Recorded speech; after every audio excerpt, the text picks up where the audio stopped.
90-day fiancé alum Loren Brovarnik has been at the center of many castmate feuds, and she is currently most at odds with one cast member in particular. Loren and her Israeli husband, Alexei Brovarnik, were originally featured in 90-Day Fiancé Season 3, which aired in 2015. The OG couple has made their rounds on other network shows, and even got their own two-season spin-off in Loren and Alexei, after the 90 days.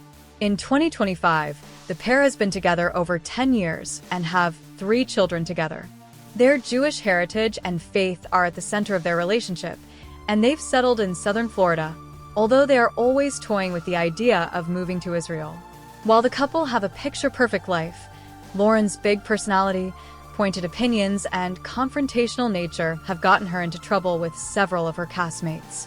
Loren has been known to insert herself into the sensitive situations between the other 90-day fiancé couples.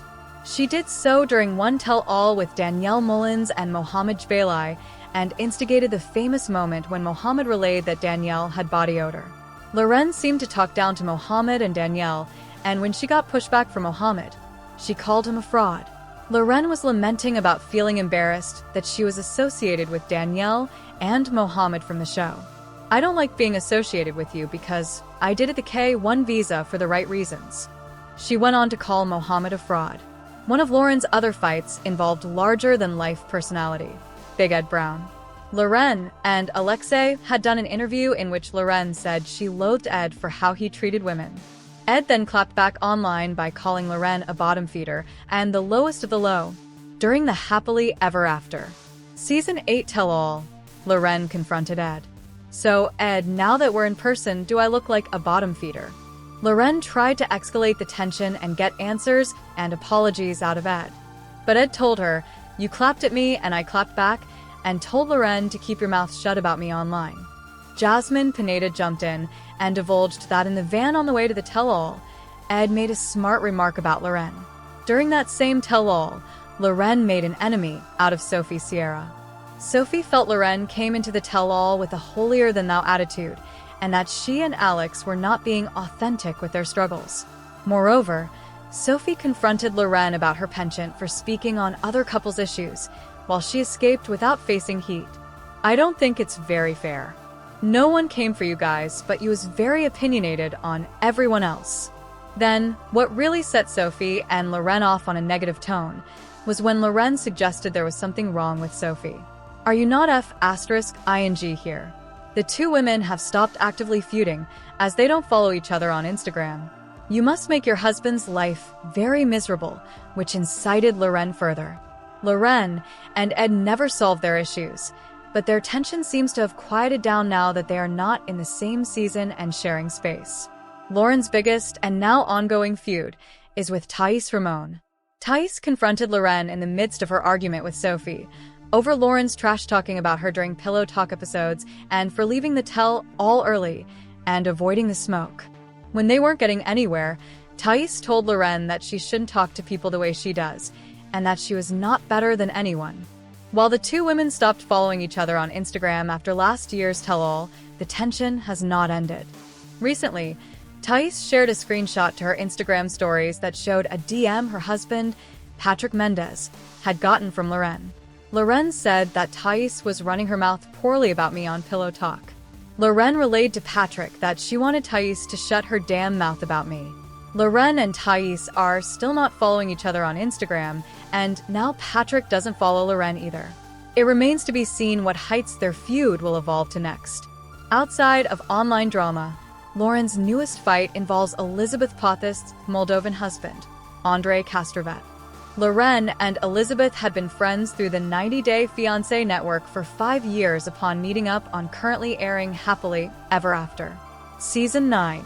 Elizabeth confided in Loren about being unsure and uneasy about moving to Moldova imminently at Andrei's behest. During Loren and Alex's housewarming party, tensions kicked off after Loren questioned Andrei about not caring about Elizabeth's happiness and what was best for their family, and Andrei did not like Loren's opinions and approach. In an HEA interview, Loren also called Andrei's demeanor inappropriate, and a preview for the season shows things will escalate again between Loren and Andrei as Elizabeth comes for Alex, and how he allegedly body shames Loren. Loren has always been at the center of the drama because she inserts herself into other people's problems and shares her opinions within the franchise and online. She remains in hot water with several castmates, but her 90-day fiancé issues with Thais are the most ornery right now. 90-Day Fiancé, Happily Ever After, follows fan-favorite couples as they navigate married life after saying I do. But even after the wedding, many of these couples still face new and unexpected challenges, something fans have seen firsthand with Gino Palazzolo and Jasmine Pineda, whose relationship has been nothing short of turbulent. For longtime viewers, Gino and Jasmine's ups and downs continued on 90 Day, the last resort season 2, where they attempted to salvage their marriage. However, things took a surprising turn when Jasmine proposed the idea of an open marriage. Now, on the latest 90-Day spinoff, fans are watching as the couple live separate lives. Gino has moved on with a new love interest, but she's not exactly aware of the complicated terms of his separation from Jasmine. 90-Day Fiancé, Happily Ever After. Season 9 continues to chronicle the rocky relationship between Gino Palazzolo and Jasmine Pineda. Now, the couple have decided to live separate lives in Michigan as Jasmine made the decision to move in with Matt Brownies, a man she met at a local gym and later expressed interest in pursuing an open marriage with, after she and Gino were no longer intimate. But in episode 2 of the series, it now looks like Gino is finally ready to open his heart again as he heads to Las Vegas to meet up with a woman named Natalie, who he had been speaking to over social media. Their first interaction goes smoothly, and the two appear to really like one another. Natalie takes him around the city and the two go on date, including an ice bar, and even share a kiss. However, Gino knows he has to come clean to Natalie about his open marriage with Jasmine if he wants to pursue a relationship with her. Natalie was completely unaware of the arrangement and was visibly shocked when Gino finally explained the situation. Although he insisted the open marriage was Jasmine's idea, Natalie was left confused, wondering why Gino didn't just get a divorce instead. An open marriage is very different than just telling me your wife moved out or you kicked your wife out. He should have told me from the beginning, Natalie expressed. Natalie tells Gino, you didn't think that maybe I should just get a divorce, adding that she needed to step away and digest the news he just told her. When she asked Gino about divorcing Jasmine, he told her that he hadn't pursued that route yet, but Natalie gave Gino an ultimatum after feeling that she was being used a pawn against his wife. If you want to see me again, I just need you to get closure, and I need Jasmine to get closure. I think that's morally correct, she told him. It's very important that you don't give her an opening, or she doesn't feel she has an opening. I need Jasmine to know that you moved on and that there's just no way she's coming back, if that's unclear to her right now, Natalie added. However, in his own confessional, Genoa admitted that he still holds a lot of love for Jasmine because she is still technically his wife. Interestingly, Jasmine appears to be missing Gino in this new season spinoff. As she lives a new life in Michigan with Matt, she continues to think about her marriage to Gino and even wonders if her open marriage concept was a huge mistake. During a shopping outing with Michelle, the wife of Gino's cousin, Donna, Jasmine admits her true feelings about Gino. I'm in a very, dark place where I really miss Gino, she shares, adding that open marriage might have been a bad idea. She also admits to Michelle that she has little to absolutely no interactions with Gino since their open marriage discussion. He's blocked her on his phone and social media, with Jasmine sharing that the only way she can reach him is through email, and she wasn't hesitant to share that there had been a lot of emails. Michelle gives Jasmine a little insight on Gino, having learned that he went to Las Vegas to meet a woman. He met somebody online, Michelle told Jasmine. I don't really know too much details, but he traveled to Las Vegas to meet her. She looks kind of exactly like you. Learning that Gino appeared to move on from her, she tells Michelle, loving Gino is the worst thing that ever happened to me. I feel stupid, missing him and being so concerned about him.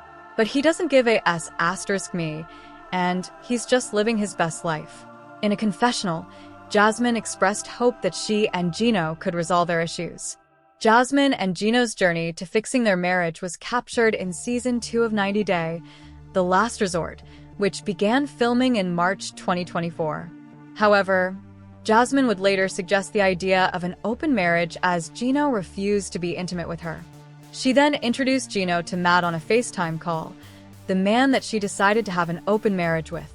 Both Jasmine and Gino decided to recommit to each other at the end of the season, with Gino, who withheld sex from Jasmine, agreeing to the open concept with Matt as long as the two did not form a connection.